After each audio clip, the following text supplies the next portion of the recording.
Good afternoon. I call this Iowa City Community School Board meeting on Tuesday, January 29th, 2019 to order. My name is Janet Godwin, and I want to thank those in the audience, those watching on YouTube, and those following on Twitter for joining us today. I'll start by introducing those at the table. At my right, Superintendent Steve Murley, Directors Phil Hemingway, Lori Rotland, Paul Ressler, Sean Eystone, and Kim Colvin, Recording Secretary. The public is reminded that they wish to speak. They need to complete a speaker form found at the table in the lobby and turn it in. During community comment, persons may speak to the board about topics relevant to the district. All community comment directed at non-agenda items and agenda items shall take place at the beginning of the meeting during the community comment section of the agenda. And I don't think we have any community comment this afternoon, so we'll move right into the agenda. And the first item is to approve our agenda. Is there a motion to approve our agenda for this afternoon? So moved. Second. Kim, ready to vote? Online voting is open.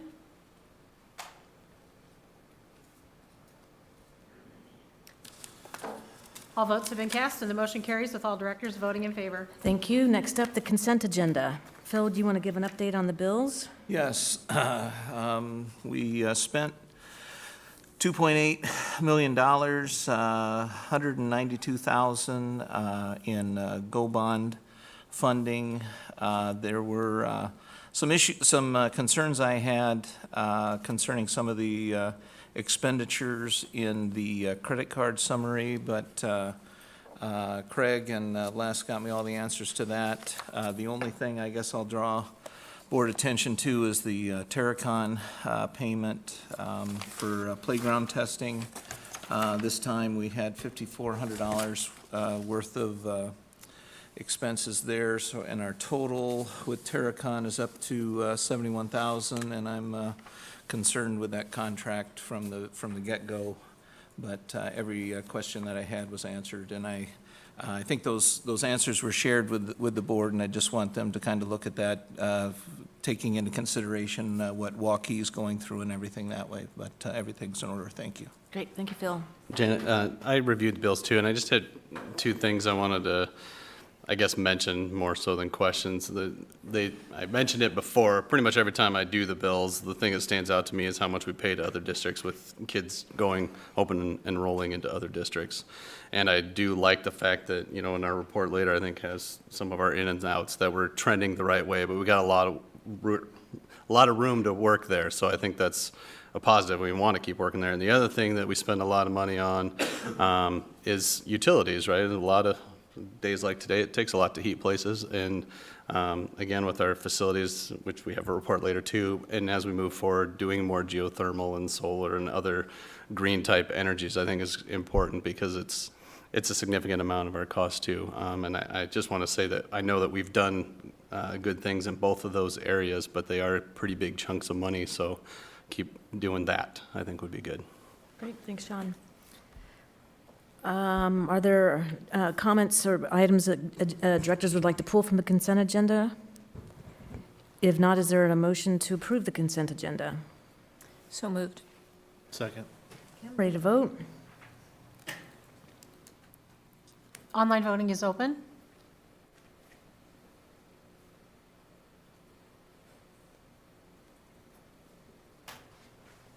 All votes have been cast and the motion carries with Directors Rotland, Ressler, Godwin, and Eystone voting yea and Director Hemingway voting nay. Thank you. Next up, our presentation section, and our first presentation is on school safety. And who's leading this? Oops.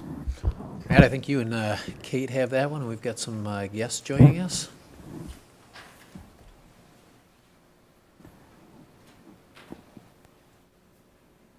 Had 2 weeks to prepare.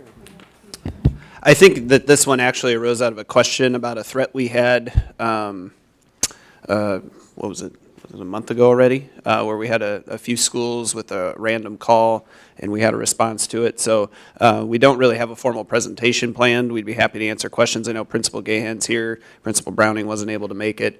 But we had 2 calls come into schools. We worked closely with the law enforcement agencies to determine the validity of those calls. We went on a soft lockdown for the day. It was also a day that we had polling in our schools, and so that made the lockdown procedures a little bit difficult from having also visitors in and out of the school at the time. But I think our schools handled it the best they could. We kept kids safe, got appropriate notice out to the community, and then by the time we were able to resolve and guarantee some safety, I think things were in order, and we were able to then let students travel to after-school activities that afternoon. For the home ones we had and for the away ones we needed to get to. So I don't know if there was other questions about that, but that was kind of our knowledge around the school safety update. So this was not a safety update from the committee or anything at this point. Questions from directors? I'm wondering if we could just hear kind of a timeline of events that day. And I know that the law enforcement learned about 8 minutes in or 7 minutes in or something that this was a robocall situation or something like that. I'm wondering if we could just hear from them or from the principals about how that went down. Yeah, if you'd like him to come up and invite him up. I'm Ian, principal at Corval Central. Thanks, everybody. So that day, everything went down about 1 o'clock, I think, or so. I was actually at a training in Cedar Rapids, and so I wasn't on campus at the time of the incident. But what happened was a phone call came in to our secretary, Jamie Hensey. She actually tried to keep the person on the phone, and I think that, and correct me if I'm wrong, some people that are more knowledgeable, is that she was actually able to ask the person questions and keep him on the line a little longer. To try to, kind of figure out what's going on, to see if, you always hear the thing about the longer you keep them on the line, maybe they can trace the call and things like that. So she was able to ask him, why would you want to do a thing like that and that kind of thing. And then it just hung up. She immediately called 911, and within minutes, the Corval police were on campus. I don't know, Chief Crone probably had 8 or 9 squad cars, and himself and whatnot were there. And then he can speak to what happened, I suppose, after that for that portion. But then she immediately called Kim after she called 911. Talked to Kim through, and then Kim can answer the questions on how that conversation went, I guess. And she called me. I was in the meeting. I actually was sitting at the same table as Amy and Matt, and we went out in the hallway, and they told me to leave, which was the right thing to do. And so, come to find out, I know there are law enforcement here, but my Malibu does go almost 100 miles an hour, so just They can't hear you. if you're aware of that. And then I got to school, and when I was at school, there were still 3 police officers there. 2 stayed for at least another 45 minutes, and then 1 stayed for the remainder of the entire school day until about 3:30. When I got there, one of the officers went with me, and we walked around the entire building because I just wanted to make sure that things were square, and boy, you couldn't tell that anything was going on. I mean, it was, the teachers all had their doors shut. Most of them had them locked. Soft lockdown meant that the kids could still go to specials inside of the building. So they went to their normal afternoon PE, music, art, and all those. We just didn't let them go outside for recess. They did just have their normal recess inside. The teachers were very calm. Jamie was unbelievably calm. I couldn't believe it when she called me, and I would have been probably in a little different panic mode, but she's an awesome secretary. But it was, I mean, for how scary it was, and like you said, or whoever said, it was about 8 minutes into the thing, or 10 minutes, and it was the robocall that was announced that went around the nation, and that, of course, eases your mind quite considerably. So, other than that, like I said, the police officer stayed with me until 3:30. He stood at car line just to kind of have that sense of anxiety, if there was any, that there was a presence there. We had some kids and parents that were that always play on the playground after school. I just went out there and told them what was going on. They're glad, if they wanted to stay, they could, but most of them just decided to go home. And then, of course, we got a lot of help from the district on, the announcement to the parents and all that. And so, very grateful for all the work and the process that happened. It was very, very scary, that's for sure. But I think with how quickly it transpired and the safety of the Corval police officers and the district folks, I think our minds were eased pretty quickly. question, I mean, it seems like, and it's obvious, there's been a lot of investment in training and how to respond to these kinds of matters, whether it's administration, secretaries, liaising with police.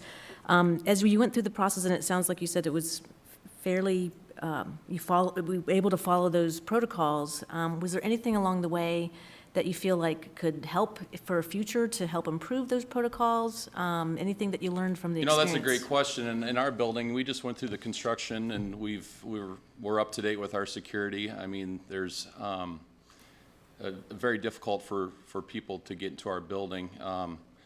Ironically, it was just a week or two before that, we kind of send out reminder emails, and I told teachers, hey, send out reminder emails to remind your students that, you know, we want to be nice, but if don't let strangers in the building, you know, because a kid sees a person outside waving, they'll unlock the door for them. So we had gone through that process prior to, so I think that if anything, it would be doing stuff like that and just keep reminding the teachers and the students that, you know, come to the front door, ring the doorbell, you know, don't let a stranger in. And so I think that, you know, future-wise, we'll just, you know, update ourselves with that and just keep that constant reminder of what safety is all about. So no, it was, our cameras and everything. We did the training with Chief Crone. He put our Corvallis Central staff through that. It's very, the Alice training, it's very eye-opening. You know, it's legitimate when they do that training. And there's teachers that come back after a session when they send you back to your classroom and thing that are very visibly upset, and they're emotional because of the thought of what that could happen. So, you know, at least in our building, everybody takes this stuff very, very seriously, and it's nothing that we joke about. So, Yeah, thank you. yeah. So that was how our day went. I don't know if anybody else wants to comment on. I'm interested to hear from law enforcement. So, you know, you've had a number of these situations, and each time I'm sure there's new things that you take away. This being kind of an opportunity to like really respond, and, you know, you thought it was real. Was there anything that you reflected on taking away or after the event that you said, hey, that's something we ought to tweak a little bit, or did it just flow as smoothly as you thought it would? And what are your reflections on that? Shane Crone, I'm the Corvallis Police Chief. I would like to advise Mr. Gann of his Miranda rights before we discuss the... Yep. See me afterwards. Don't leave before me, I guess is what I'm trying to say. In my perspective, the relationship we've built with the school district, the individual buildings, the administrators, the teachers, that's what made this go so well. This could have gone an entirely different way. The communication, the phone calls, as soon as we got the threat, followed by the Iowa City threat, our detectives were talking to the Iowa City detectives and the school administration. We got a contact in the administration building, but we also know Andy, we go way back. And all the principals, we know them by name. Our officers know teachers, our officers know administrators, and that makes the communication so much quicker and so much smoother. We don't have to introduce ourselves, we can just get right to the business. As I looked at it, reflecting on, I don't know what I'd change. I think the conversation, the communication we had right from the get-go, 8-9 minutes on a threat of this level, to have everybody aware of all the information. Everybody knew everything. Nobody held back anything. The school told us what they were doing. We told them what we were doing. We were working towards a resolution. We had a pretty good idea it wasn't real, but you got to be safe. You don't want to be sorry. If it happened again, I'd say let's do it just like we did it last time. That was my perspective. Great, I'm glad to hear that. Do you want to add anything? Thank you. I'm Jory Bailey. I'm a sergeant with the Iowa City Police Department. I work very closely with Kate and many of the staff on the safety committees for the Iowa City Community School District. I'm also a liaison for the police department, obviously, on those issues. I'd just piggyback on what Chief Crone said. This went as well as it could have gone, and we would wish future events, hopefully they don't happen, but if they do, they go the same way. communication was a huge part. You know, if we were to pick out things that oftentimes would go wrong in these types of incidents, communication is one of those things. And I would attribute the positive communication, the good communication in this event to, you know, our abilities to be in the schools and to make those contacts, to know the staff, and to be able to easily and quickly find a staff member upon coming into the school and ask them what's going on and be able to communicate with them about what the best steps forward may be. I think so often we get lost in protocols, lost in, you know, we have to talk to the principal, we have to talk to the upper management within that school. In this case, in this type of event, I don't want to get lost in those protocols, and we want to make sure that we have a staff person there who's able to make quick decisions, and that's something that we had in this case and we want to continue to have in the future. So again, just piggybacking on what Chief Crone said, communication went very well. And that on-site decision maker was there and able to make the appropriate quick decisions when it was necessary. Any other questions?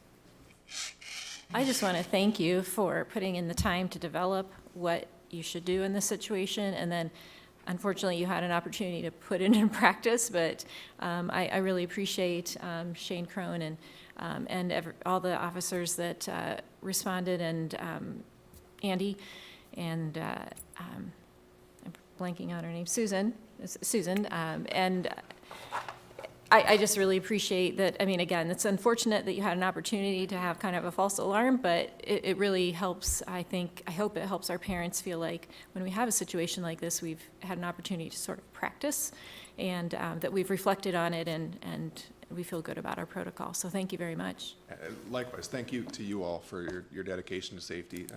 We've worked very closely over the last, I think 2014 was when I first started working with the district on safety protocols and safety in general.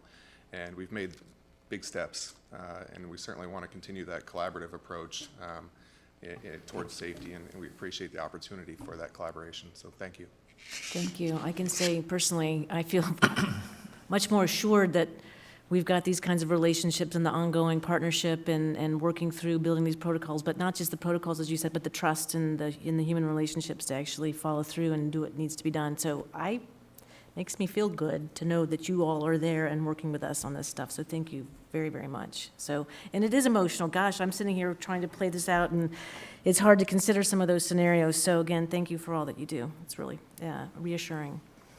Any other comments, or please? Would the chief like to come up and address the board? It's not often we get everyone here in one day. Well, thank you. Jody Matherly, the Iowa City Police Chief. You know, holistically, I've been here 2 years, and I will tell you, month after month after month, I see improvements in the area of communication and collaboration for the, not just the safety of the school itself. We certainly put emphasis on that through assisting with training and proper response, but also just day-to-day issues that arise in the schools. Some of it maybe on a family issue that we have to help with, or some other referral system that we have to help with. But the administration, for Mr. Murley's office on down, has been just terrific. And every time we have an issue, it's addressed immediately. So we're very pleased with that response. And I see it doing nothing but strengthening and getting better and better as we go. So we certainly appreciate it. Our job becomes easier when we work with you, because you folks are so good at what you do. So thank you.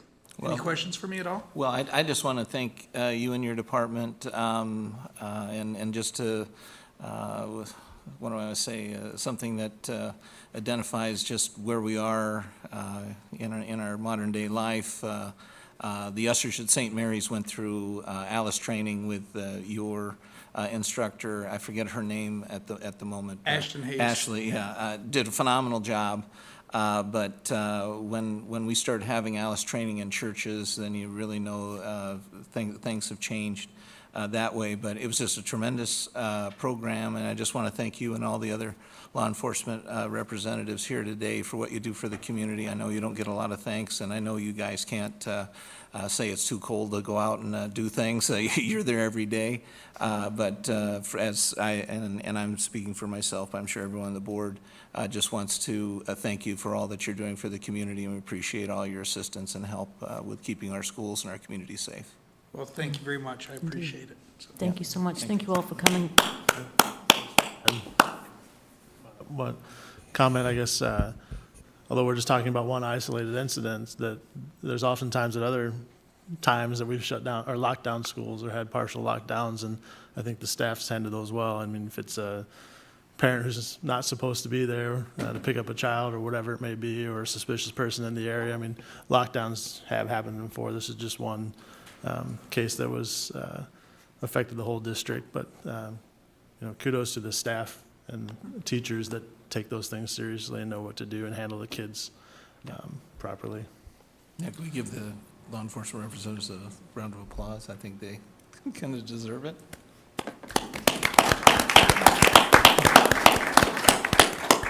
Maybe if I can just add as we close out, so when I got here, we had a great relationship with our local law enforcement agencies, but we didn't spend a lot of time training with them.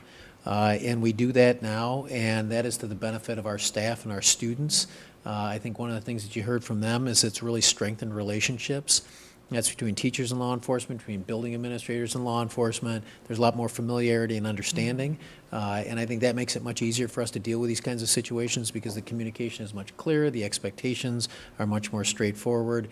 Not that you ever want to get to the point where people's training is such that it's automatic and that they don't think about it, but it has reached a level of commonality across the district that the expectations that we have for them prevent panic or any other kind of undue concern that might otherwise show itself in an incident like this, and it really allows our staff to act professionally. And as Andy said, teaching goes back. I think most of our students don't know when we go into one of those lockdowns that keeps them in the building but allows them to move inside. I think most students wouldn't even necessarily know that they're under that kind of security situation at the time. And that's a testament to the training that our staff have gone through, and that's really a testament to the relationship we have with local law enforcement and their ability to partner with us. So we thank them for that. Wonderful. Thank you so much. Appreciate y'all coming in this afternoon and giving us that perspective. Anything else? Okay, we will move on to the next item, enrollment demographics and class size report. Looks like that is Matt and Amy.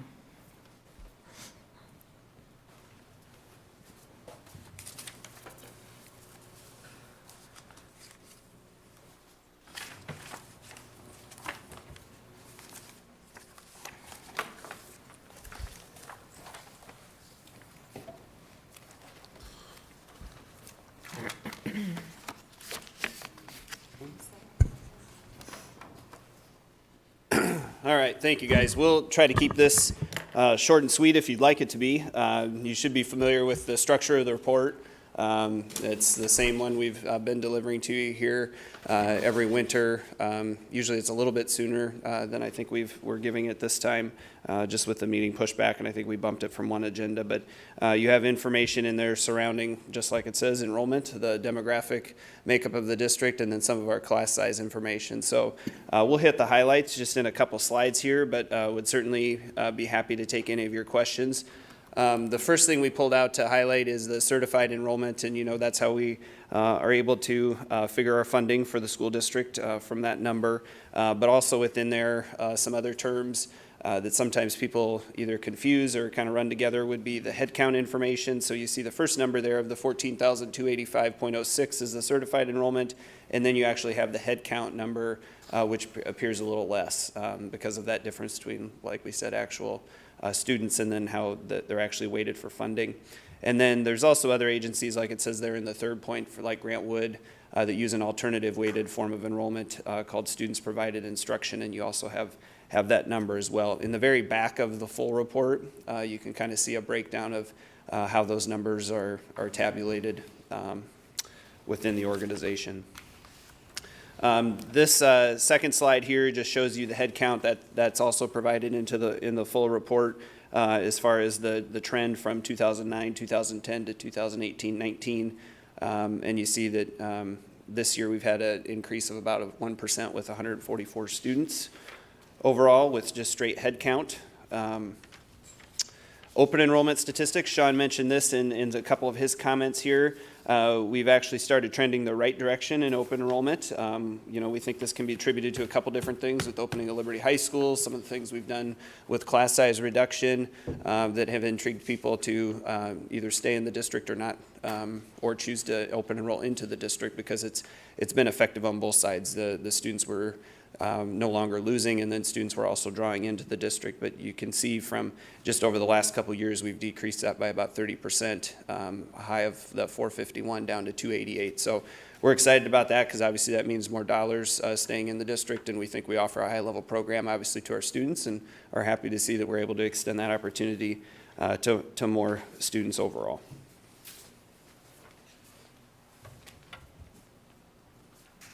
All right, this table should look familiar to you, several presentations this fall. As we were talking about elementary attendance zones and the voluntary transfer policy, this table was one that you saw quite a bit, but it's updated now for 18-19.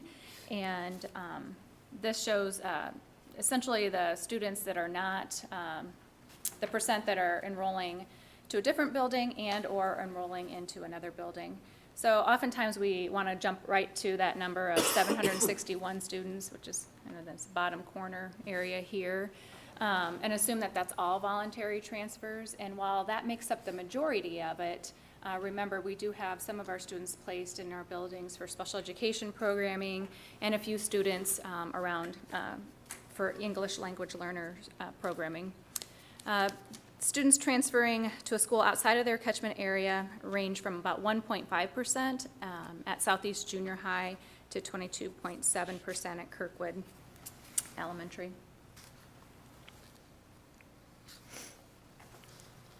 We're always concerned about where we're headed in the future with our enrollment, and the last study that we had was done in 2016 by DeYoung Richter. And you can see the 9 years projections. Last year we had them do a 10-year projection, so we have the 9 left here. You see at the bottom this year they had predicted 14,258 students.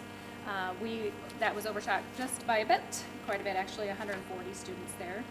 We will have another report, I believe, in November of next year with projections done again for us. And this just shows a different visual of what that's projected to look like out over the next actual 10 years, broken down by those grade level bands. The next chunk of the report then gets into demographics. This particular slide, and with that then we report out race and ethnicity, socioeconomic status, English language learners, and special education. This shows that our diversity continues to grow.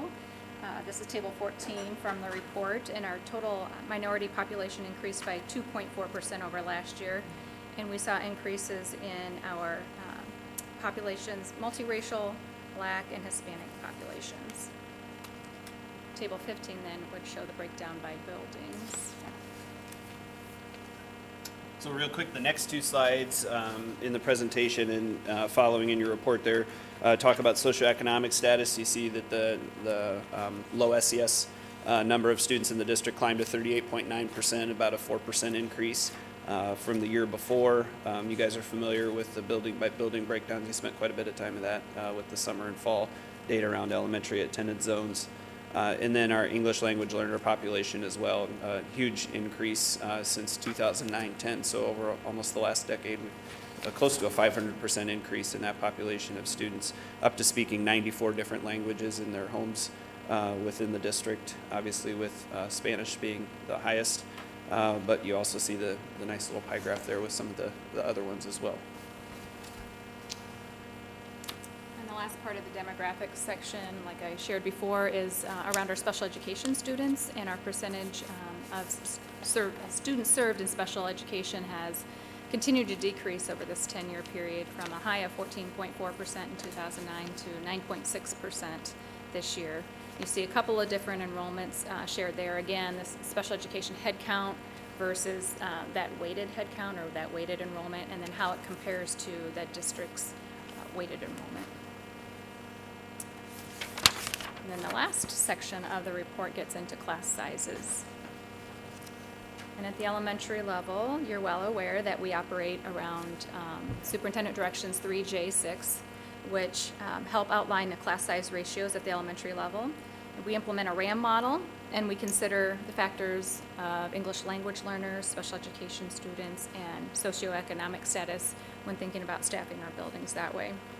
So just because of how the cohorts sometimes break out, you see that range there at the K2 level from 11 to 26 students, and then at the third through sixth grade level of 11 to 30 students. The reason you're not picking up necessarily the number 11 off of any of the graphs that you see, if you had a question about that, is those are averages. And so while the classroom might have been 24 broken into two sections, which you would naturally think is 12, it might have just worked itself out that a student arrived, a student left, and it was a section of 11 and 13. So we were able to glean from Power School that we did have a couple of sections sitting down at 11, size 11. And then finally, with junior high and high school class sizes, you see the range there before you. The tables provided in the report detail also out the schools' socioeconomic status, ELL percentage, special ed percentage, and then go into some of those curricular areas from the cores with English, science, math, social studies, to some elective areas centering around world language, CTE, music, and physical education. You also have some frequency charts with the secondary ones that show kind of the wide range, and so while we report averages, we know that the core is maybe a better indicator of what those averages look like, because some of these larger outliers would be in some of those elective sections, and some of you had emailed questions throughout the last couple weeks asking about those. So those extremely large numbers you see, those would be things like our music offerings or phys ed offerings. At times with those, the small ones would be a singleton elective that we've chosen to try to commit to running in some of those cases. And so you see the large variance there, but I think the averages tell the larger story between the 3 junior highs and the 4 high schools, kind of about the program we're delivering there and where we're able to keep some class sizes right now. Be happy to answer any questions. And I'm going to go first because usually I'm really quiet and then I never get to talk. So I'm going to get jump yours right in today, right? I'm jumping right in. I've only got 2 questions. And one is a little bit about the report, but it's something that kind of came up at our legislative forum last Friday. And we didn't increase by our certified enrollment as much as we thought. But then since October, it sounded like we had a pretty significant number of students arrive, and some of our neighboring districts had the same thing happen to them. And I'm curious, is it normal for the amount that we got after October? I know it's normal to get some, but is the sheer volume that we got after October normal? I'd say this year, based on what's happening here in the district and in the other districts in the AEA, when we have that conversation, we've had a more than normal growth after October when you consider the growth we had prior to October. So the aggregate number after October is not as different as what we've experienced in prior years, but it is significantly more than what we experienced prior to October, and that's what, with the exception of Clear Creek, Amana, that's what we're hearing from our neighboring districts here in the AEA too. And getting paid retroactively for last year's numbers is, now it pushes it 2 years out then that you're going to get the money for those students, because next year you're going to get the money for the... Our enrollment projections would have looked better if they were here before October 1st, right? Yeah. Okay, so my one other question, the sheer rise in ELL numbers is probably the most standout number in that whole report. And one of the things I like to tell everybody is how good of a job the district has done in putting ELL programming all across the district and getting kids into a home school. I'm very proud that we have been able to do that. When I look at the last 3 pages from the full report is just a list of the languages that our kids speak. It takes 3 pages.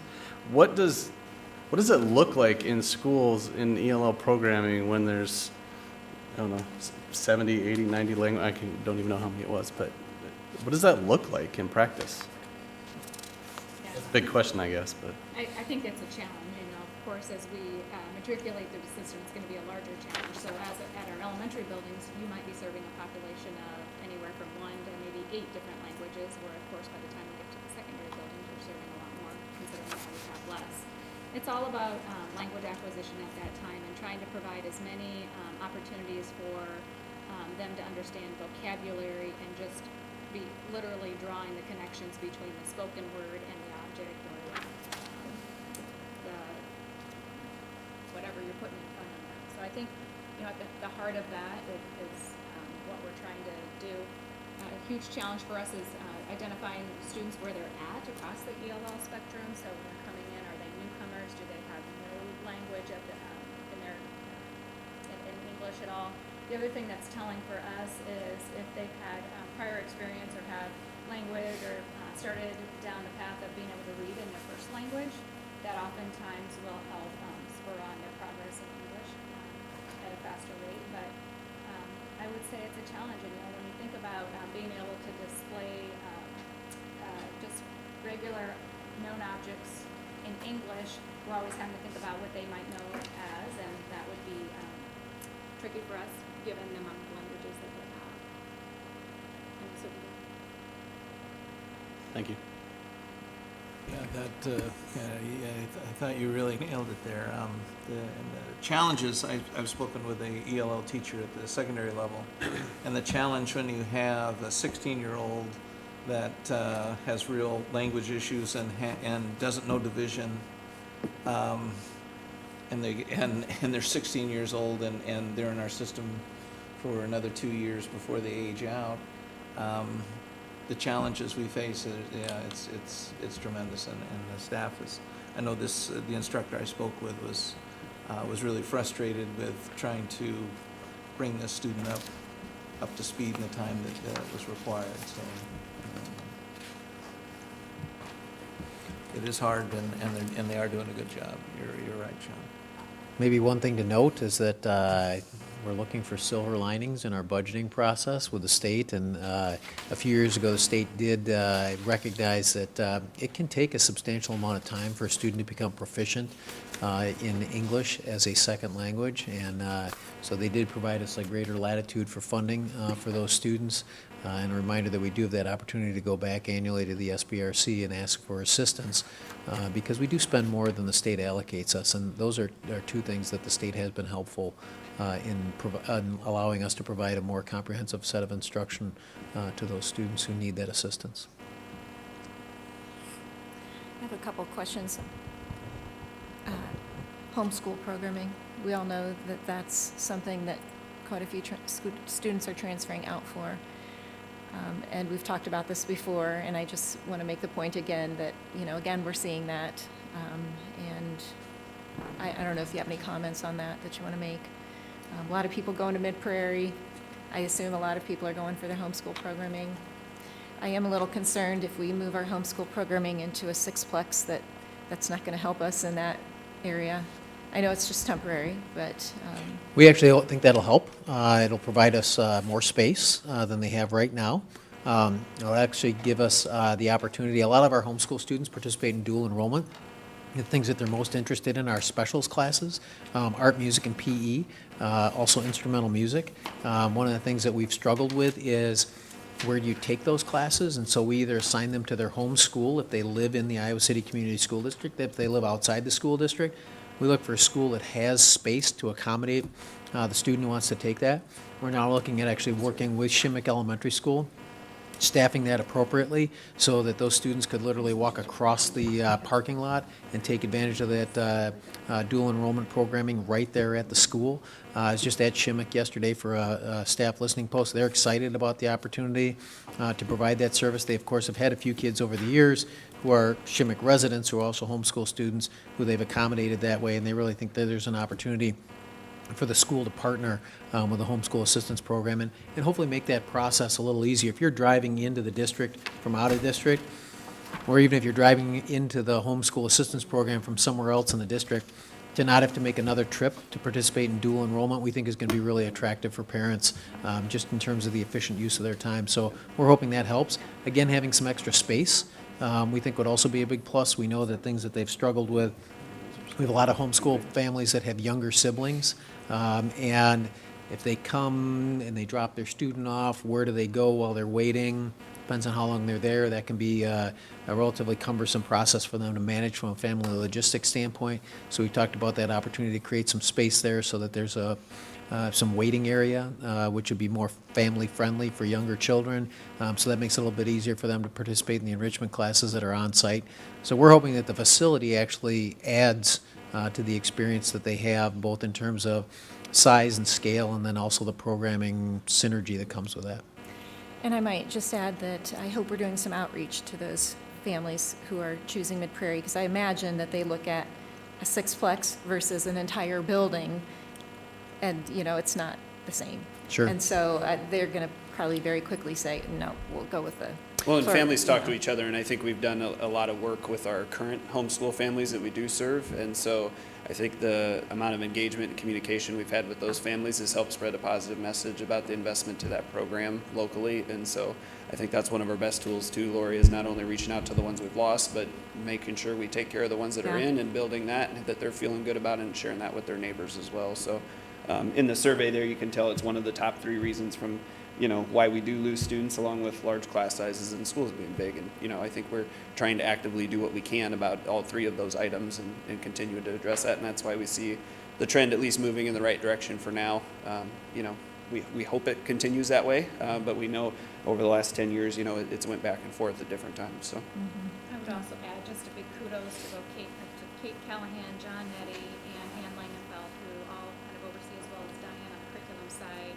Really a big concerted effort during the 2017-2018 school year to work with our homeschool families, to think about programming, the types of offerings, the time of day things were happening, as well as Matt already alluded to, the communication piece that was going out to our families, I think is drastically improved.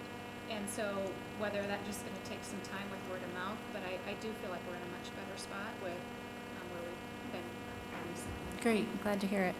Just to keep in mind that we still have to do the renovation to Shimmick, and the reason the sixplex is going over there is so that we can vacate some of those classrooms within Shimmick and actually put them in the sixplex.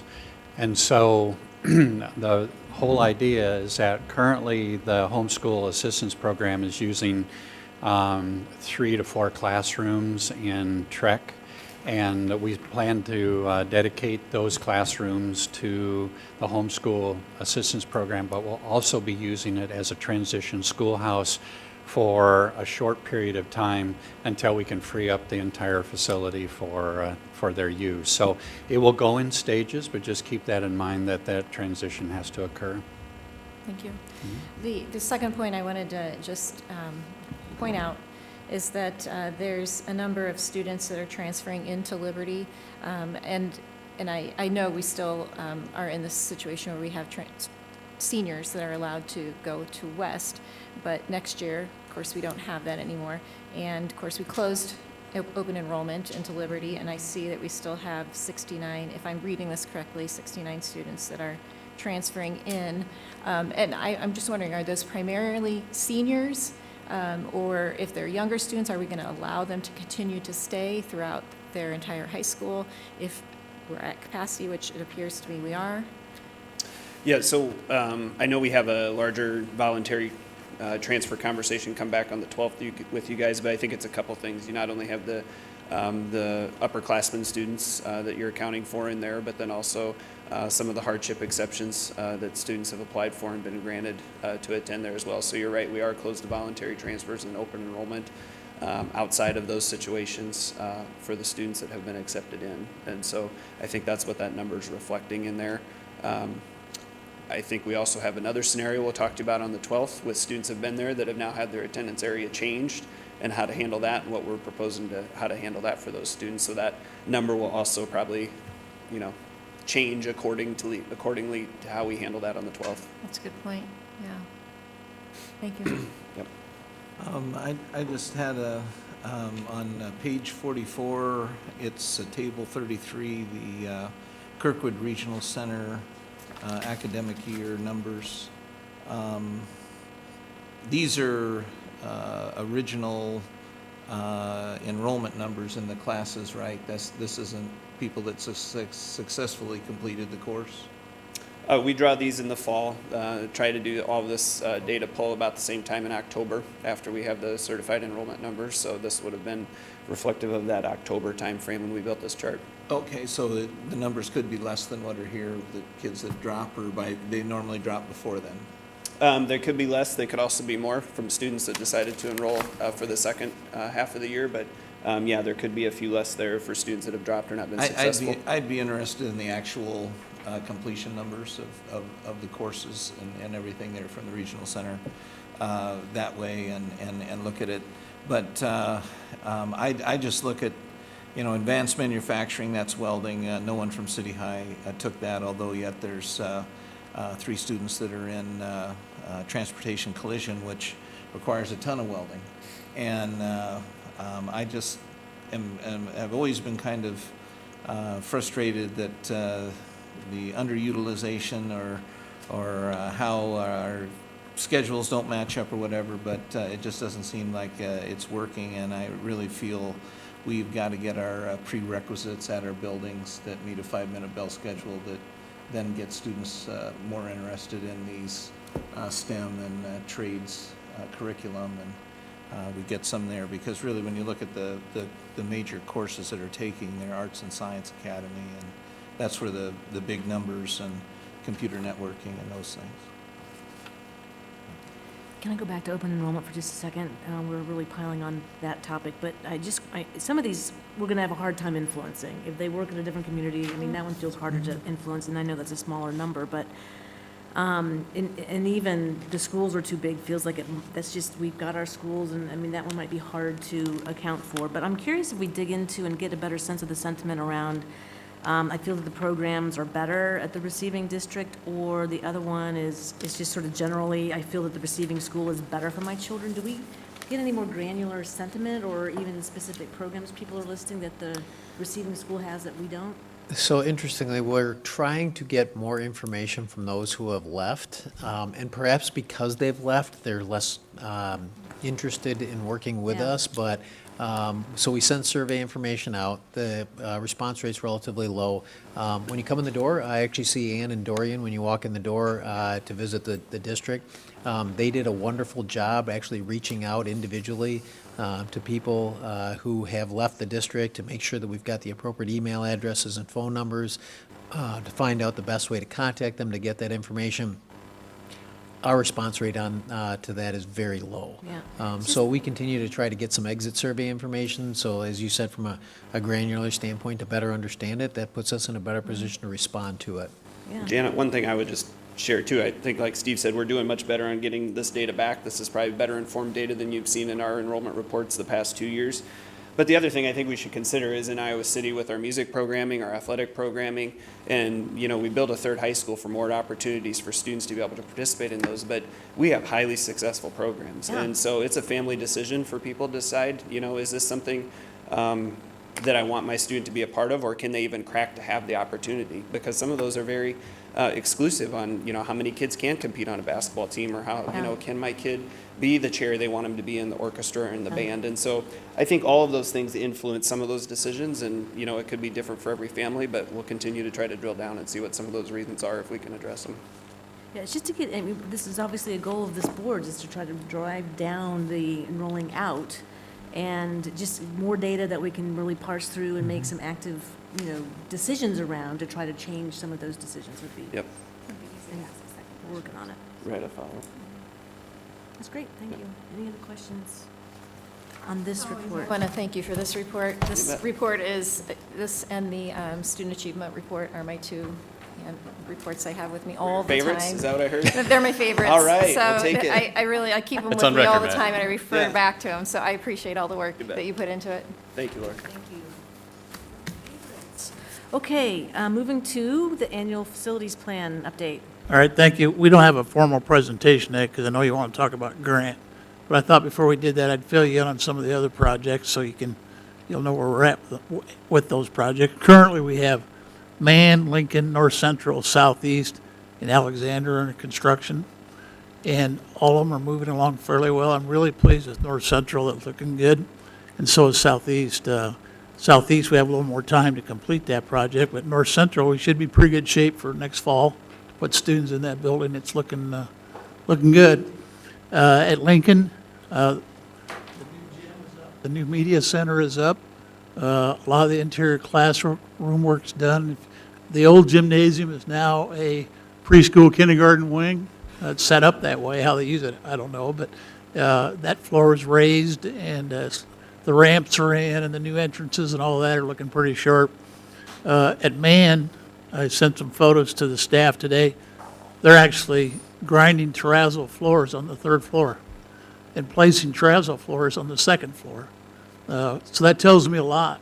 I mean, they're moving right along. Now, the new addition is not so far as the existing building, but looking pretty good. And if you've been by there, you've seen the new windows. Brings that building back to life. So it's going to be a good-looking project. Alexander, as a 2-story, 4-classroom addition, they're working on the 2nd floor. The winter's slowed them down a little bit, but they've got shelters out there, and they're continuing to work, and I have no doubts that it won't be ready. Twain was another little project. It's not 100% complete, but it's complete enough that we're using the inside of it, and the classrooms did move in over winter break as promised. There's still some brickwork and things like that on the outside that we'll do in the spring, but it's in pretty good shape. We're planning on starting yet this spring, West High Phase 2, which you approved at the last board meeting. City High plans are looking really good. They should have those out sometime in March. Tate, the redesign work, we're going to talk probably a little bit more about that later, but 6-classroom addition plus a gymnasium at Tate, and the redesign work is moving right along there. Kirkwood, it's about ready to go out for bids, as is Wood. Matter of fact, Wood probably go out in the next week or two. So we're moving right along on those projects. And then last week, we received 52 responses or RFPs for the next 7 projects. That was from 7 projects from 13 different firms. 52, I get to read them all. So keep me busy for a while, but that was for Northwest, Horn, Lemmy, Borlaug, Garner, Wickham, and Shimmick. Those will all be 2020 starts. So we're starting the design work now so that we're ready to go, of course, and excited to get those going as well. By the way, when those are done, that's the end of the bond project. So we'll be 3 or 4 years ahead of schedule on most of them, and I think in pretty good shape financially, too. Just a little bit on the financial part to add to Dwayne's comments about the status of the projects. If you remember, the board took action in the fall of 17 after the bond vote to accelerate these projects. And then we've been working off of that acceleration. But in the last time we put in front of you the comprehensive plan, where it started in 13, we revised it in 15, revised it in 17. We're going to set that in front of you in the next couple of board meetings so that you can see the whole scope of the projects, the entire facility master plan from beginning, how it's changed based on board decisions and those projects. And also, we need you to, like we did the last time, there needs to be some tweaking going on. We're not going to expand the pie as far as the revenues and so forth, except for just the premium dollars that we received on selling our bonds. But we need to adjust some of the budget numbers in between projects, and we want to make sure that you're up to date on that, like you were in 17 when we adjusted some of the things for West and so forth, needing to just kind of bring those a little bit more up to date on where we are as we bid those out. So you're going to be seeing that document coming in front of you, and just wanted to kind of give you a preview that was coming up here. So. When's that coming? Sorry, Craig, I missed Probably, if we don't get it ready by the 12th, it'll be either the end of February or the first meeting in March. Okay. Hopefully by the end of February. Because Dwayne will need to get going on this, and so we need you to be in the know as to how we need to move some of those dollars around to make the projects work. It's looking good. It is. it's remarkable how close those estimates have come in, and I give a lot of credit to Dwayne. It's been a really solid plan from the very beginning. We've got a few things thrown in our direction. The steel prices aren't working in our favor right now. So some of our projects that we're bidding here later on have felt some of those inflationary increases. I'm glad we accelerated when we did, because it would have just gotten worse the farther out we got. But nonetheless, with some of the savings that we've been able to achieve on some of our previous projects and so forth, it's just really working out very nicely within the context of all of our projects put together. So you'll see that. Okay, Grant Elementary. I don't think it's any secret that they're behind. We think they're at least 6 weeks behind at the moment. They were at least staying even about a month ago in terms of how far, they weren't getting any further behind. They were staying on an even par, in my opinion. What this week is going to do to them, I don't know. They're out there today working. They were out there yesterday working. They'll be there, probably some of them tomorrow. They do have enclosures, and they are working in the building. Their contract calls for a July 1st completion date. Steve and Craig and I have met with the builders. I've met with them many times, and Steve and Craig will probably want to add a few comments to this. But is it possible? Yes. Is it probable that they may not be done? That's a yes, too. Because who knows what the rest of spring and summer is going to bring. The key to the project right now is really the roof. And not all the roof is on. About half of it's on. And we're hopeful, and once they get the roof on, we know it's going to take a certain amount of time to finish that project. So it's in that high-risk category right now. I'm not prepared to tell you that it won't be done, but I'm going to tell you that there's a high likelihood that it may be late, just based on what's going on out there. So, Steve, you want to add to that?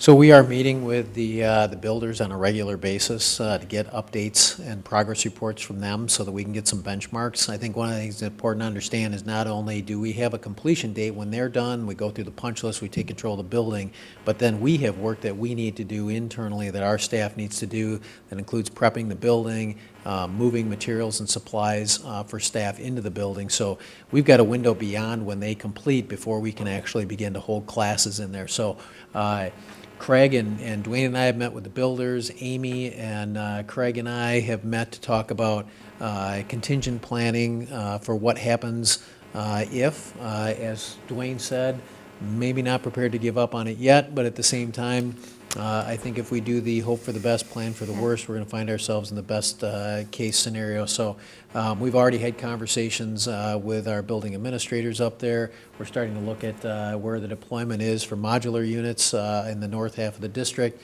And then I think what we really need to do, and Dwayne alluded to it, is as we meet with them on a regular basis and get an update, if it looks like they're not going to hit the mark, then we need to understand at what point they will hit the mark, because then that will allow us to plan more effectively for what a potential move-in looks like. So as you're doing contingency planning, and for me, sort of understanding what that point of go, no-go is, knowing to implement a contingency plan, how much time do you need to do that? And then that starts telling you need to make a call, yay or nay, at some point in time, right? We're actually starting that process Yeah. now because we want to make sure that we've got everything lined up and ready to go. And part of it for us is we need to understand the implications for staffing. I'll maybe get ahead of myself. You guys can step in here. But one of the things that we have to look at is at what point in time can we move in? Because if we're looking at that mid-year move-in piece, then one of the things that we can do is we can establish the cohort for grant. We can establish the classes, the actual assignment of the classes to that, and the teachers to that. And then we can look at an alternate facility where they are located to get their classes so that they're prepared to move in. If they were to tell us that we can't move in at all next year, well, then that gives us a different scenario for what the student cohorts look like when they're blended in with the resident students. So. Well, and you know, you have to, you're working on Plan B, but there has to, it's the type of thing, even if it's ready a month late. That's right. Are you going to then change? I don't think so. I mean, I don't know that I share, if you drive by and you look at what's going on at Clear Creek, that elementary school for Clear Creek, Amana, and you see Grant, one is way ahead of the other. That's correct. And they're both scheduled to be on at the same time. So I appreciate your enthusiasm and pushing with the troops, but I think there comes a time you got to turn mom's picture to the wall and recognize we've got some serious challenges to make that deadline, and we've got to. The 100% certainty is we got kids that right now we're planning on going there next fall. So I think the contingency planning process is really, really important. What's the timeline to actually implement? And I don't know, maybe there's a couple based on when the building will be ready, but then I'm also curious, what are the budget implications for these contingency plans? I don't even know what they may be, but I think we'll probably end up paying more money if we aren't able to stay on our original schedule and budget for moving in. I'm just guessing. So, keep in mind that the students that are slated to go to Grant are already in attendance in schools up there. And part of what we're looking at right now, as Dwayne said, is we look at it, and maybe to Phil's point, you're not going to have teachers and students in a classroom on Friday and then move them to a new school on Monday. So we have some kind of transition process that has to occur. But at the same time, if we can anticipate that there is a fixed move-in date that follows a natural break in our calendar, then we can plan for that, and that might mean that, which we've already talked about, is the delay of movement of some of the modulars that we have in the North Corridor right now, that we were looking at the potential to move other places. If we retain them there, are there then opportunities for us to keep the students in place? Amy's talked at length about this. We're looking at what the implications are for students who have the ability to elect to voluntarily transfer in or out. We'll know that by March 1st. So we've got some key metric dates on our calendar that's going to tell us, one of the things Dwayne mentioned is the roof. We know it's about 6 months to date from when they put the roof on to when they finish the punch list. So we'll have a pretty good idea of when we're going to get the punch list done based on when they tell us that the roof is on. And then that helps us as we back map into where we are today and to get that contingency planning done. But I think one of the things that we want to assure you is that we've spent the last couple of months talking about that, thinking about what ifs from the abstract to the concrete. We're much more prepared at this point in time, I think, to have a contingency plan going forward. What we really need right now are some dates from them so that we can then estimate what's a reasonable date of occupancy for us, and then that helps us figure out what type of strategy we use to place those students in classrooms for the fall. So if you use that 6-month time frame, February 1st puts us to July 1st, correct? August 1st. Excuse me. And August 1st, we can live with. We get past August 1st, it really gets tough because we have to get moved in, we have to get ready. We're going to be working side by side with the builders. We did that before. You've lost all slack for Right. bad weather or something, Yeah. the unforeseen conditions or whatever that thing is that we talked about last time, so. Right. Known that is known. Yeah, And so, if you had a crystal ball and you could tell me exactly what was going to happen with the weather the next 2 months, I might feel a little better or worse either way. But it's really, we're going to have to pull a trigger soon.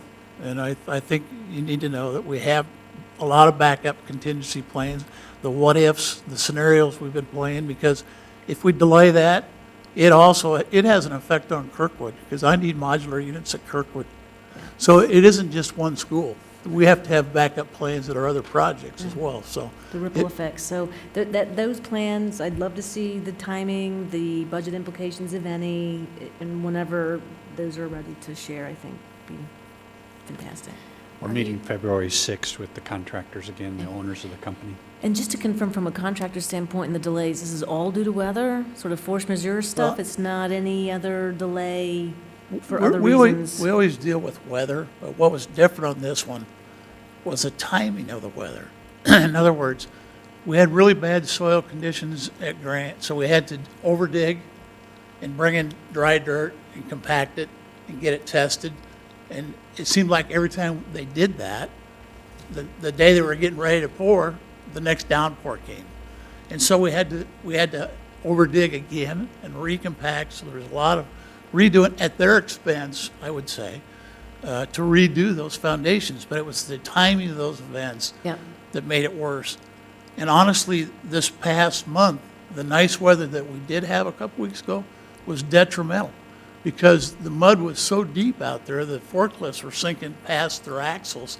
We needed frost. We didn't need as much cold weather as we got, but we needed some. So it really kind of worked against us out there.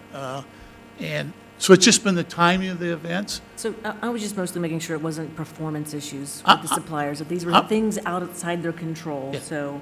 It is outside their control. I'm not ready to say that it was bad performance on their part at all. I'm not there. Yeah, I'm just asking the question. I think it's part Yeah, of our due no. diligence to make sure these suppliers are living up to the, And believe me, if I thought it was Wow. performance or craftsmanship or timing issues on their part, I'd be the first one to tell you. yeah, thank you. Is one of the contingency plans delaying an entire year? Well, one of the things that we need from them is we need to understand when they're going to be done. Based on the last conversation with them, I don't believe that's the case. So we've staged backwards from a post-winter break move-in to a post-Thanksgiving break move-in to a post-October break move-in. So those are the types of contingencies that we're looking at right now as we do that planning. And what is our communication plan with parents? I'm concerned about the entire city of North Liberty, not only the students that think they're doing before and after school care at Grant, but they're vacating slots at the other schools. Other kids are moving into those slots. These parents need to know the situation. We're actually hoping that by the time we get done with that February 6th meeting, things have come into a lot clearer focus for us. So we're hoping that we get a firmer deadline or timeline from the builders. And then will we be communicating that with parents? Absolutely, Okay, yeah. thank you. Any other comments on? I just have a kind of a facilities? random question to get away from Grant a little bit. So you gave the example of the little project at Twain that wasn't quite done, but it was mostly done. I'm wondering, are, weeks like this when there aren't students in the way, can people get in and finish up all those little things and projects like that, or? Well, at Twain specifically, it's exterior work. It's brick and in the Is it all courtyards, things like that. The inside of the classroom is ready. It's done. Are there other little projects like that that kind of need students out of the way that?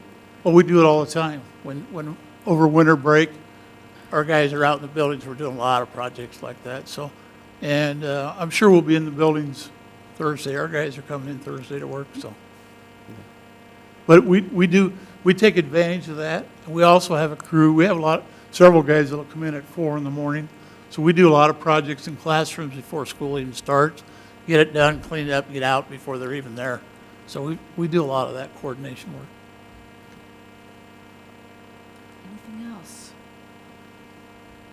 Something to see, we'll be asking you probably questions on this, Dwayne, as we. Excuse me? As we start thinking about our next FMP, at one of our work sessions or something, at some point, I'd love to have a conversation around lessons learned. How can we go sure. through this process more efficiently, effectively? What did we learn? We learned a lot. So not now, but at some point, I think we'll want to have that conversation, so. Anything else on this topic? Thank you, Dwayne. Appreciate that very much. Next up, certified budget assumptions, which is Craig? As we step into our certified budget process, I just have given you this document traditionally at this time of year, just to set the stage on the timeline that we're under as far as our legal requirements, and also some of the things that I'm proposing we put into the certified budget process. Just as a reminder, it's totally different than the line item, right? And this is more of a structured piece that we're required to present to the state in this time frame. We have to get it to them by April 15th. We work back from there. We allow the board time to reflect on this process because it does impact taxation, and that's the sole purpose of the certified budget, is determine what that amount of property tax is going to be for our community in the year ahead. So that transitions us past the process. You can see the dates that we've outlined there. The next date that we'll have this discussion is our second board meeting in February, and then the superintendent will be making the budget recommendation at that meeting in the second meeting in March. The tax rate this last year, we had told our community patrons that we wouldn't raise our property taxes any more than 96 cents. When we did the whole budget presentation piece on the bonds, we ended up raising the taxes on 90 cents on our patrons this last year. So we over-delivered on that particular aspect, which is very good when you're talking about lower tax rates versus higher tax rates. We still provide a very good value to our community. As I always like to point out, our portion of the tax rate is smaller 40 years later than what we used to ask from our community. And so it's really important to try and keep that all in context, keep that in perspective, and know that we have actually 7 taxing agencies that roll up in your tax bill, and we're only one piece of that total tax bill. Of course, the city and the county in that order being the other 2 really large components of our tax bill. Assumption number 2, our tax base continues to grow. We're so blessed to have the tax base we do here. I've often told you that even though that we're the 5th largest in the state as far as student enrollment, we're the 2nd largest in the state behind Des Moines Independent as far as tax base. And that's even when you pull all of the university property out because it's tax exempt. And even our property, our 800 acres around the community. And so you pull all that out and we still have a tremendous tax base that we're working with here, and we're very fortunate to have that. It grew by a little over 4% again this year. The average over the past several decades has been right in that 4% mark. So we're continuing that trend. Assumption number 3 is the wonderful supplemental state aid.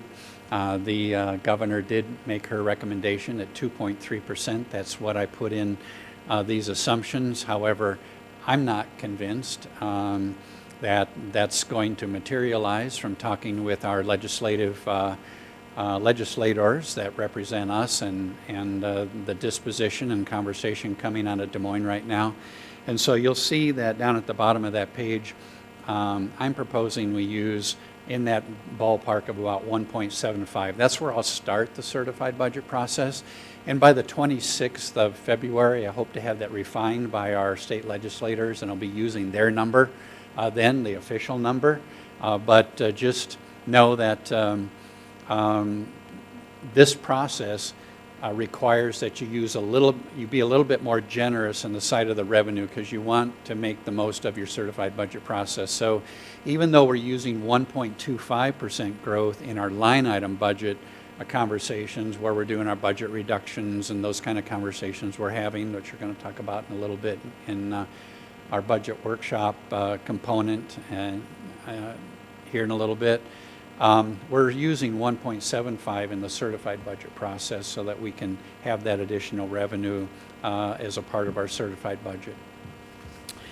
Also, enrollment. You just heard an extensive enrollment report. I don't need to go over that anymore, but we didn't have as many kids show up this year, so it impacted our budget in that way. And yes, we do get an advance for increased enrollment.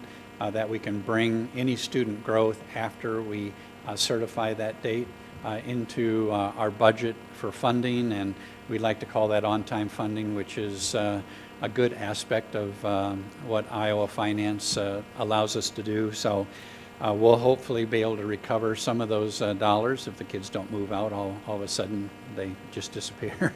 Well, we'll be able to do that. Cash reserve. Another very important component of our budget that we've worked very hard on in the last few years. And I wanted to point out that we continue to receive a AAA bond rating just in this last month when we sold our bonds, and cash reserve has a lot to do with that. It keeps our cash position very sound. for Moody's and Standard & Poor's when they look at our budget. And so as we look at our year that's coming up here, I would anticipate having an equal amount or even more cash reserve if we're allowed to do that. The law limits our cash reserve to 20% of your regular program expenditures from the prior year. And so we'll make those computations, and when we come back to you the next time, we'll be in a better position to share with you what that's going to be. Assumption number 6, IPERS, real simple. It's not an adjustment year, so this doesn't impact our budget, which is very nice. If it were, like last year, it was a $500,000 increase to our budget. There's a lot of IPERS impact when they do modify that rate.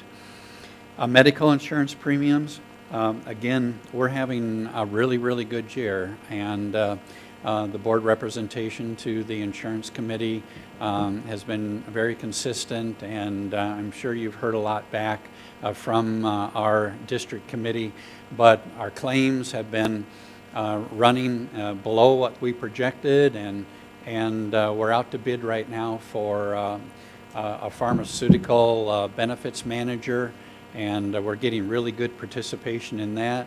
Our stop loss amount probably needs to go up a little bit because we are self-insured, and we're going to see some inflation there. But are we going to need to adjust our claims rate for 20? We haven't made that decision yet, but right now we're in some pretty positive territory in that regard. Do we do an analysis on those hopefully, claims and sort of get some intelligence around why? Or is this just a fluke? I'm just curious if we've dug into that. Is this something, I'm sure this is not something we can expect year over year, but kind of what's underneath that data? I'm curious what is causing that. The insurance committee's looking at that. Okay. yeah, we look at those numbers every year. We try to figure out just exactly where our trends are. And, we've done some really good things for district wellness, sensitivity. The whole real appeal thing that we put in place this year for weight loss has been well accepted. We have several hundred people involved in that. We've been doing some pretty good work with things like Teledoc. We've been our pharmaceutical generic use of drugs has remained really solid. All of those things are educational pieces that we put into place with our staff, and they pay dividends over So time. we could sort of quantify that ROI for that, Right. those staff activities. That's cool. That's good. Thank you. The assumptions on the revenue and expenditures, of course, the largest component of this will be how our negotiations settle out, and as you can see in assumption number 10, what our settlements were for our various groups this last year. We're right in the middle of those negotiations right now with our open groups, our teachers, physical plan, and our paras, and we're just going through that process. And as the board knows, kind of where that ends up is where our expenditures are going to end up. I have plugged in a 0.7% increase in expenditures based on where we're currently at in our bargaining structure. And then finally, on the very last page, these are the other funds that are impact our taxation, physical plant and equipment levy, the sales tax fund, which doesn't have that property tax implication, but is something that you'll need to set those maximum rates and things like that as far as what we plan to spend in those funds. Our debt service, based on the new bonds that we've sold, will need to, that taxation rate will have a big impact on what our overall tax rate is this coming year, and of course the management fund. And one of the things we have going on there is our early retirement program. And the folks that are taking advantage of that, there will be a financial implication to the management fund, which funds that early retirement program. And so we'll have to make sure that the funds are available there to satisfy that liability. So that's really all I wanted to tell you. If there's anything else, response from the board or feedback from the board, I'll be happy to hear it now. Hearing none. Thank you, Craig, for walking us through those assumptions. Appreciate it very much. Coming up next, instructional support levy. I think this is you too. I do. I won't be as detailed on this discussion, but I wanted to make the board aware that your instructional support levy, which is in Section 10 of the school aid formula, it produces just under $8 million a year, and it's a board-approved local revenue source. It's one of those things that you do as a board, and you do that every 5 years. Now, there is a reverse referendum component to this, and if the board makes a decision and the community said, no, we'd rather vote on it, they can petition the board, come back, and we would have to take it out for a vote, and then that could be for a 10-year period. But this district has chosen to do the board approved. It's been well received by our community over the last several cycles. The last time we did this was in 2014 for a July 1 of 2015 start. I'm proposing that we use this spring of 2019 in that same time frame as our instructional support levy expires on June 30th of 2020. And so this would get us out ahead of that like we did the last time. And we would go through the steps of the board approving an intent to participate, then holding a hearing to participate, approving a resolution to participate, and then me filing that resolution with the Iowa Department of Management during the certification budget process. So those are the steps we need to go through. I provided you a calendar in your board materials, some general information about the instructional support program, so I'll just open it up for conversation. Comments or questions? Is there any concern about proceeding with the proposed timeline, set of activities? Is very clear where we weigh in and what you bring to us. I'm hearing we proceed. All right. Thank you. Mm-hmm. Next up, preschool task force update. And that is probably not Craig, it is Diane. But if Craig wants to take it, he's welcome to it. Last spring, we talked to you about the progress that our preschools have been making, and you directed us to start a task force to look into the possibility of creating preschool centers and what that might mean for the district. So this fall, we created our preschool task force, and I've given you an update in the board packet that lists the members of the committee, which includes some preschool teachers, our coordinator, Director Rutling, and some community partners as well from the empowerment of Johnson County and from the neighborhood centers of Johnson County, and administrators in our AEA support as well. We've met several times. We've surveyed the kindergarten parents to ask them about their experiences when their children went to preschool. We sent our preschool coordinator to a preschool center in Des Moines. We looked at quite a bit of preschool data and had lots of discussions sharing the knowledge of the people on our team. Really focused on the barriers to preschool attendance. You know, our goal would be that 100% of the students who enter kindergarten have had a quality preschool experience, and we know we're not hitting that goal currently. So our really consensus of the committee is that there is strong consideration for a preschool center, to think about that option for us and how that might help to alleviate some of the barriers that we know that parents have getting their kids to preschool. So just to share a little bit about what that center concept might look like, we're thinking of having a center located in maybe 3 areas of the district, probably, you know, in Iowa City area, Coralville area, North Liberty area, to try to still make it convenient for parents to transport.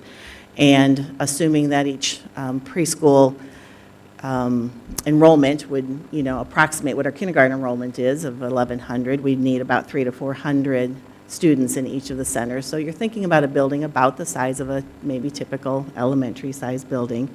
Part of each center would be, of course, dedicated to offering preschool, but then part of the center would be dedicated to offering childcare, because we really think that's our primary barrier for parents. It is really challenging for parents to be able to get kids to an elementary school for preschool at the hours of 8 o'clock and 10:45. there aren't a lot of parents that have that flexibility of being able to leave their work in the middle of the day. So by offering childcare, that would also offer wraparound services. So if parents needed that service, they could drop their children off before work, they could go to childcare, and then just walk down the hall to the preschool whenever that was for them during the day, and then walk right back to childcare when the preschool was over, and then the parents could pick them up at the end of their working day. So that's really our primary, I guess, focus for having the preschool center. And then, knowing that some parents might still elect only to have their children come for the preschool part, but to have that option for them, we think would really help remove some of those barriers. Having those buildings then, we've talked quite a bit to Dwayne about what that might look like, and again, probably look very similar to what a traditional elementary school would look like, but shorter, right? So everything would be a little bit smaller and adapted to the size of what preschoolers might need. Still needing classroom space for the preschool classrooms, and then needing some childcare space for them. Having some indoor space for lunch, because, of course, we need to be able to provide that to our children, and indoor space for gross motor activities, certainly the outdoor space for gross motor activities as well, pick-up, drop-off areas for the parents, and then really thinking about that separation of the childcare versus the preschool. When we tried to do childcare within a preschool classroom, we've noticed that, the students sometimes don't understand the different rules, that this is the room when it's preschool time. It's kind of like going to grandma's house, right? That there's different rules when it's the childcare time than it is when it's the preschool time. So having kind of separate areas for them, we think would be helpful too. And then also, this would allow us to provide separate programs for our 3-year-olds and our 4-year-olds. Right now, because of the small numbers of 3-year-olds that we are required to serve, and then the small numbers that we're able to serve, some of those 3-year-olds are served in our 4-year-old program. So this would allow us the opportunity and the kind of economy of scale as well to be able to offer 3-year-old programming too. We're continuing. This is just an update. We haven't finalized any a final report for you, so we continue to have some discussions just in general about the pros and cons. We know this would solve quite a few issues, but it might create some others. Really working on how we can develop our community partnerships. We know that districts that have had success in this area have really strong community partnerships with Head Start and community preschool programs and daycare centers and areas that we can help families qualify for some subsidized daycare. We really want to continue talking about transportation because we know that a center might make the location farther away from some families than maybe their current preschool is. So we continue to talk about how that barrier can be overcome. We've been discussing whether because of that or some other needs, there might still need to be reasons to keep some preschools based in our elementary schools. We've talked about the programming for 3-year-olds. The location where these centers might best, we could probably say here would be a best spot, but, is there land available or is there a building available that, the district could secure for that? And then, of course, the funding. We continue to talk about what funds might be available to not only secure the building, but then to provide the staffing for that as well. And then how we can best communicate our desire to move forward with that with not only you, the board, but with our staff, and then, of course, with the community and parents who will be electing preschool in the future. So that's kind of where we are at this point, and we have a bit more discussion to go, but I just wanted to kind of update you with where we were and see if you have any questions at this time. Dan, I just have a quick question. So was the decision or the push to go with three separate centers, was the main reason for that to be able to provide the wraparound care? The separate centers, I think the main reason for that was to be able to get it in a location that was close to a parent's work or their home. If we only had one very large center, is that what you're asking, the number 3 or the push for the center? To have the center. To have the center. The center itself was to be able to provide that. Yeah, wraparound the center care. itself really was to be able to provide the wraparound care for families and the economy of scale as well. We know oftentimes we won't even know exactly where we can hold preschools until the K-6 enrollment is completed. And sometimes we might have a plan to hold a preschool in a certain building, and then all of a sudden enrollment increases there. They need it for a classroom, and then we have to switch the preschool to another center. We did that this fall with a 3-year-old program. So we moved it to another building. We lost quite a few families who had enrolled their children because it was in that building, and now we had to move it. So just being able to know that there's a dedicated space for preschool, I think, is another reason to have the center. Just to sort of follow up on that then. Yep. I guess you probably didn't have this discussion. No, this is going to perk Sean's ears up, but was there any discussion of going pre-K to 5 in all the elementary schools, 6, 7, 8 middle schools, pulling the 6th graders out, creating space, and then maybe looking at just one centralized center for those who need the wraparound care, because not everyone's going to need it, like you said, or take advantage of it. Mm-hmm. And then that shift will allow us to have 4 junior highs. I know we start getting into crazy talk where we're talking about not clean feeders, but that discussion obviously is something that moving forward with the new facility master plan that maybe need to be discussed as well. Yeah, I don't know that our committee has had that specific discussion, but we can bring that But I back mean, to it's them. not- Yeah, that part Sure. is definitely not preschool, Mhm. talking middle schools there, but just another thought out there as you're going through that, and I look at the districts around us that have pre-K to 5 and then 6, 7, 8 in another building or whatever it is, pre-K to 4. Mhm. I was just going to say, I'd be interested in kind of the intersection of our conversation earlier when we talk about ELL and how that would interact with more preschool, if we're better preparing kids for school, but it's a smaller portion of the population. If it's not everybody, then you're making a bigger disparity later on. So how those two things coincide, it's not talked about here, but I'm sure it's been talked about, but keep that top of mind too, so we're not creating, a bigger gap than we Right. need to. So next steps for the committee, I know you've got some more work to do. When might we reasonably have an update and some more meat on the bones, if you will, in Sure. terms of the options? Sure. Maybe Director Rotland, if you want to talk about that a little bit, you've got kind of a vision for that. So I've asked the committee if they could have a final report put together by May at the latest, and perhaps we could discuss it at our Education Committee in May, so that we'd have a longer period of time to talk about it, and we could bring in some community partners as well. Then we're really, at this point, we've broken into subgroups, and we have some assignments, and so we'll bring that together for the next meeting, and then put together the final report. Okay. And a real key element in this is, as Diane said, funding. Because we don't have funding for a building right now.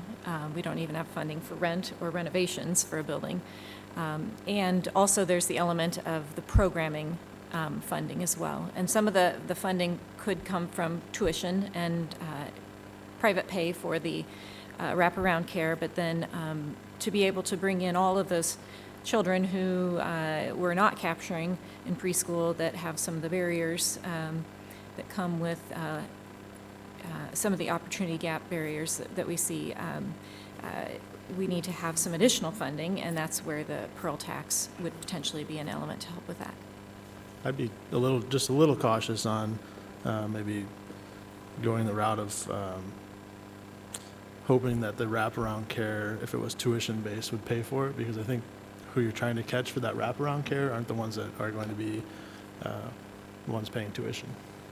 Yeah, and that's what I'm saying, is that we would need additional funding because the tuition wouldn't cover enough of that for the wraparound care for the other students. So, and that's potentially where the Pearl funds could possibly be used. It's great progress. I mean, I think the team's done a really great job getting to this point, and we'll look forward to the next update in April, May. Anything else from folks? Thank you, Diane and Lori, for reporting on that. Next, Matt, to talk about the visit that we had from Jeanette Epps. Hi. Yes, Director Hemingway and Henry Harper had approached me, I think it was sometime this fall. We talked, and we had an opportunity, or Henry had a contact from NASA with the opportunity to bring in an astronaut for Black History Month. And so We went through the application procedure, and we are able to do that. So we'll have Jeanette Epps with us on February 22nd. She'll speak at all 3 high schools. We're tentatively shooting for 9 a.m. at City High, 11 a.m. West High, and 1 p.m. for Liberty. And then she'll do a community event that evening with a screening of Hidden Figures at Film Scene, also sponsored by a couple of community partners. We're primarily paying for this event through NASA with her trip and with her stay here, but we felt it was a good opportunity for our staff and students to connect with an astronaut. We've had a little bit of trouble reaching her with the government shutdown, so our communication's been slowed quite a bit, so we're hoping to get back in touch with her here next week and get some of the final details taken care of, but we are planning on for her for the 22nd. That's great. It's exciting. Anything else from folks on that one? Thank you, Matt. So we'll move into the one action item that we have this evening, or this afternoon, sorry, around SBRC for modified allowable growth for abatement of environmental hazards in a particular amount. Is there a motion? I move that we approve the resolution for the modified allowable growth as provided in the attached letter. Second. Kim, ready to vote? Online voting is open.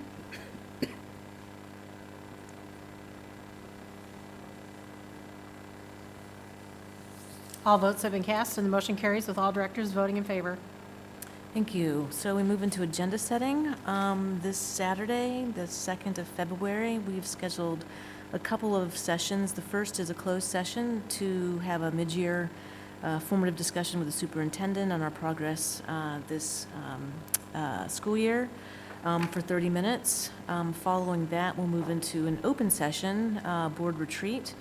And the agenda topics for that board retreat are for us to reflect on our board goals this year, how we feel we've made progress against those goals, and then work on what our priorities are for the remaining of the school year. Based on that refined set of priorities, we'll talk about scheduling and slating work sessions and board meetings to make sure that we allow proper time to focus on those priorities. We'll get some updates from the administrative team, just to make sure that board members are aware of the team structure and what they do, that sort of thing. And then finally, we'll spend the bulk of the remainder of the time on, just reflection on our board work, how are we working as a board, or the things that we'd like to do to continue to improve our practice. So that is going to be 9:30 to noon, that board retreat session. Please. Yeah, is there a place in here where we could have a discussion on the Finance Committee? On the Finance Committee, we certainly can discuss whether we, because. Just Sure.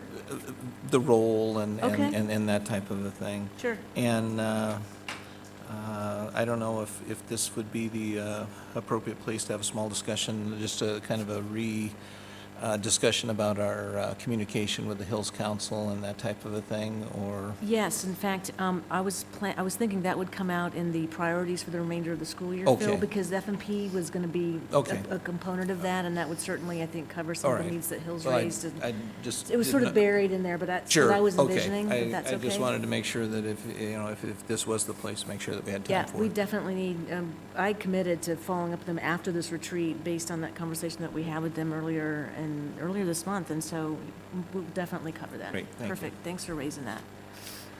Any other comments on the retreat? It's coming right up. Then we've got a board meeting on the 12th. Actually, we've got 3 things going on the 12th. We have an exempt session around negotiations. I'm assuming we'll get with Chase and other admin team members to kind of talk around progress, next steps. We'll then have a board meeting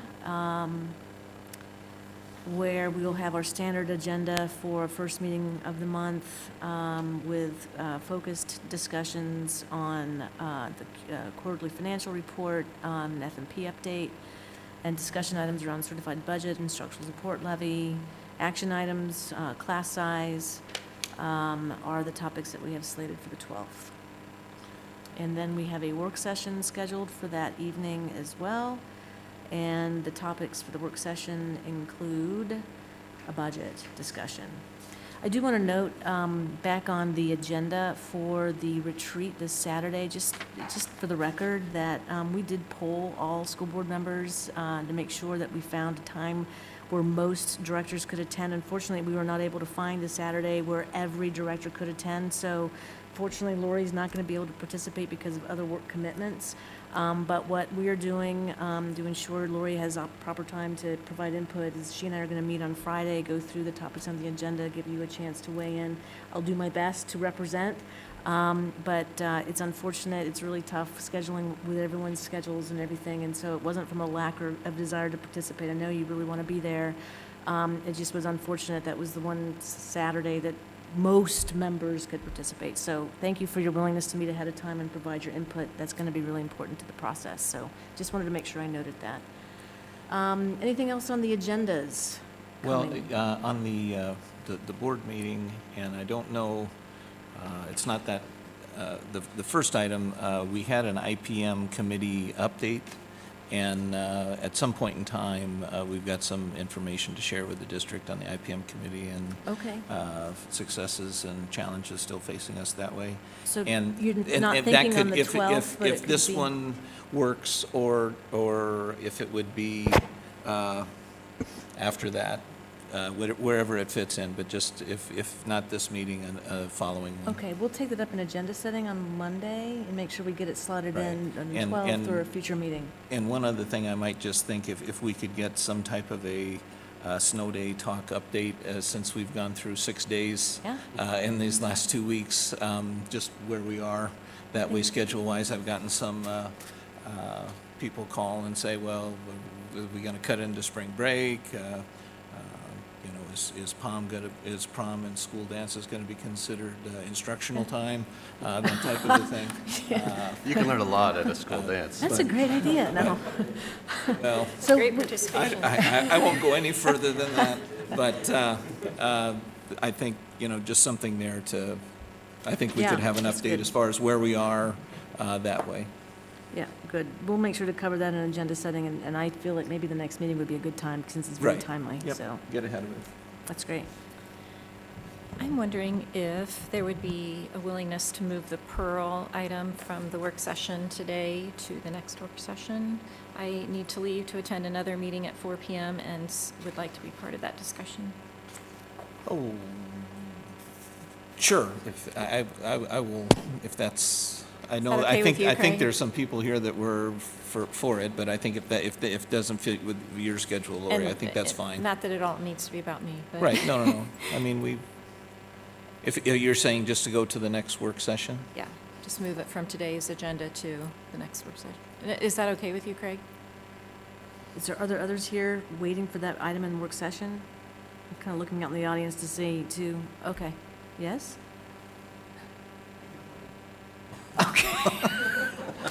He can go warm up. Old. Yeah. Does that need to be a motion, or? No, we Okay. just table it. Move it to- Okay. Okay, anything else on agenda setting that we should cover? None? Is there a motion to adjourn? Second. All in favor? Aye. Aye. Thank you all.